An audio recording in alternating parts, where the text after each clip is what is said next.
Salam sejahtera untuk kita semua.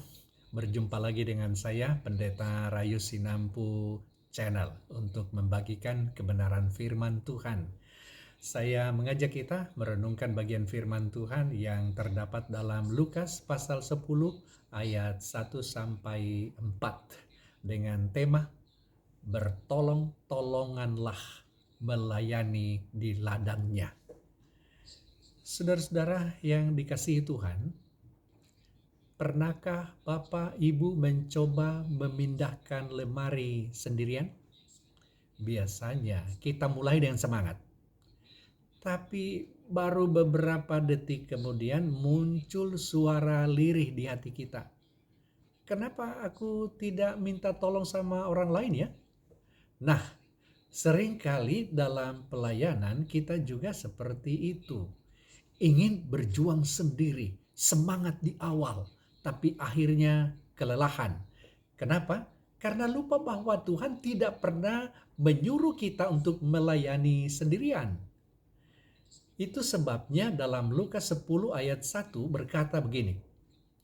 Kemudian daripada itu Tuhan menunjuk 70 murid yang lain, lalu mengutus mereka berdua-dua mendahuluinya ke setiap kota dan tempat yang hendak dikunjunginya.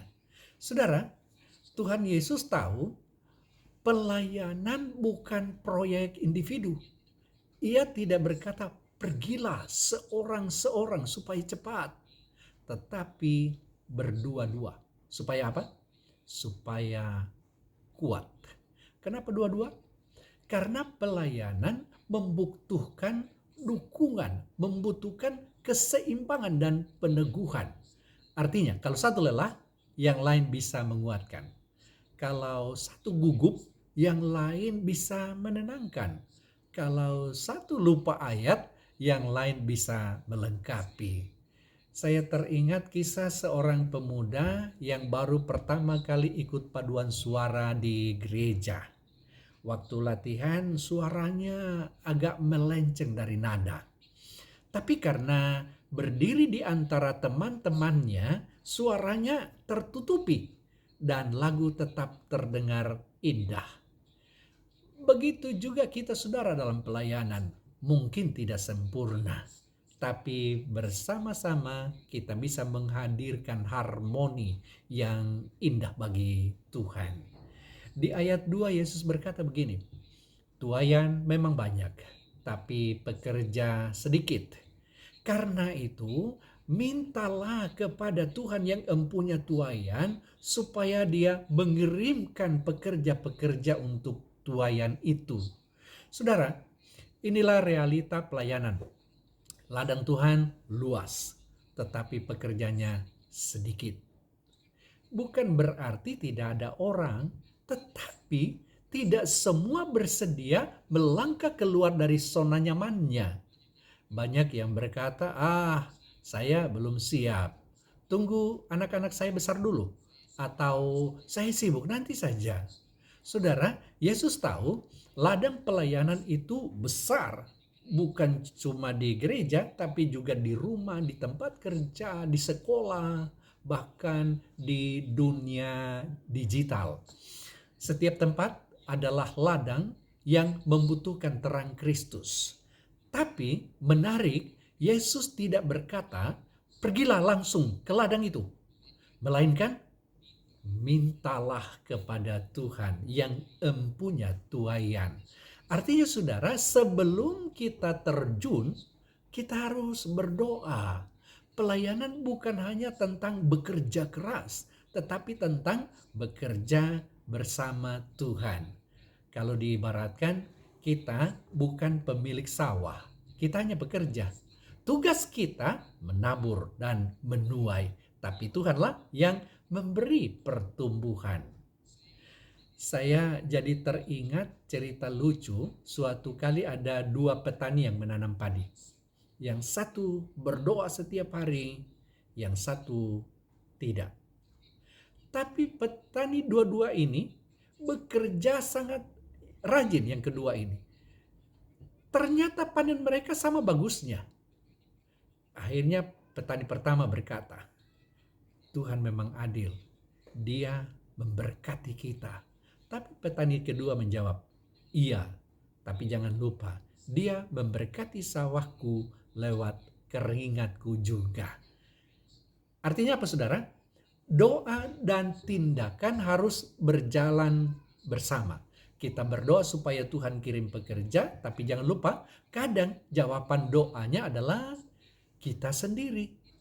Itulah sebabnya Paulus berkata, bertolong-tolonganlah menanggung bebanmu. Demikianlah kamu memenuhi hukum Kristus. Galatia 6 ayat 2. Saudara, pelayanan bukan ajang menunjukkan siapa yang hebat, tapi kesempatan untuk saling menopang.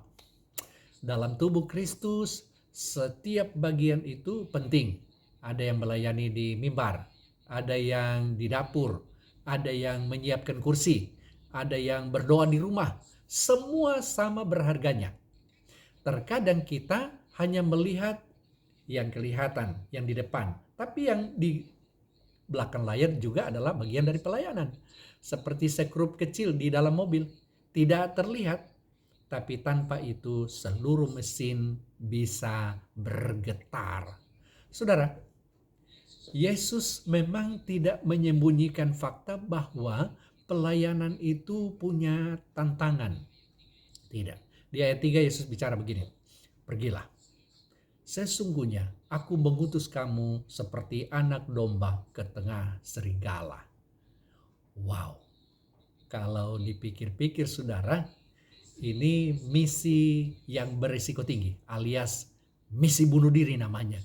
Tapi saudara, disitulah Tuhan mau mengajar kita tentang ketergantungan sepenuhnya kepadanya. Inti pesannya jelas, jangan mengandalkan kekuatanmu sendiri dalam pelayanan. Yesus berkata juga, jangan membawa pundi-pundi bekal atau kasut. Artinya jangan andalkan pengalaman, jangan andalkan kekuatan, jangan pernah andalkan strategi sendiri. Tuhan ingin kita melayani dengan hati yang bergantung penuh kepadanya. Ada cerita lucu tentang seorang pendeta yang akan berkhotbah di gereja besar. Dia berkata dengan percaya diri, saya sudah siap, saya hafal semua poinnya. Tapi begitu naik ke mimbar, semua hilang dari kepalanya. Akhirnya dia berdoa singkat, Tuhan, sekarang giliranmu yang bicara. Dan adanya saudara, justru khotbah itu yang memberkati banyak orang.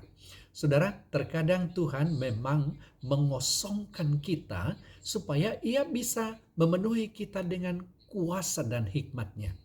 Saudara-saudara yang dikasihi Tuhan, ladang Tuhan itu luas. Tidak cukup hanya satu gereja, satu tim. Kita perlu sinergi atau bekerja sama antar gereja, antar lembaga, antar pelayanan. Gereja mungkin kuat di bidang musik yang A, gereja B di pelayanan sosial, gereja C dalam penginjilan. Bila kita saling melengkapi, ladang Tuhan akan makin subur. Tuhan memberi kita dua tangan, satu untuk menerima dan satu untuk memberi. Kalau dua-duanya dipakai hanya untuk menerima, kita akan cepat penuh dan kelelahan. Tapi kalau satu tangan dipakai untuk memberi, maka hidup kita menjadi saluran kasih Tuhan bagi sesama.